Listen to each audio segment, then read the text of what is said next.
Petrol ડીઝલની લાઈનને લઈને આજે બીજો દિવસ છે, તેમ છતાં હજુ સાંજનો રાતનો ટાઈમ થઈ ગયો તોય હજુ ટ્રાફિક ઓછું થતું નથી. કાલે રાતે મોડી રાત સુધી પણ લાંબી લાઈનો હતી અને આજે સવારે અને અત્યારે પણ લાંબી લાઈનો છે.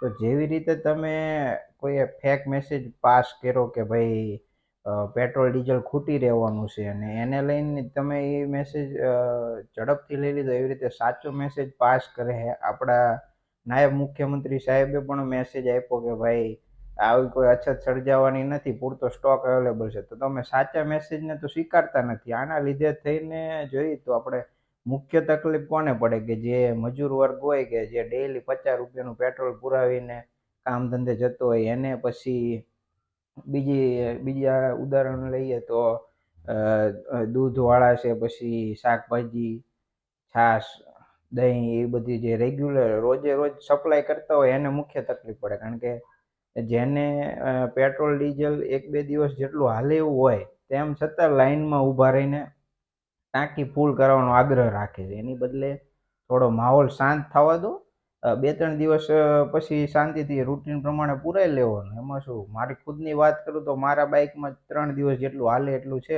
પેટ્રોલ. હું અત્યારે નથી પુરાવા જતો. મને ખબર છે કે 1-2 દીમાં સ્થિતિ સામાન્ય થાય છે પછી પુરાઈ દઈશું. તો બી અવેર, જાગૃત થાવ અને ખોટા મેસેજને ખોટો ફેલાવવામાં પૂરતો સ્ટોક છે જ તે ગવર્મેન્ટ દ્વારા માહિતી આપવામાં આવી છે. તો બી અવેર.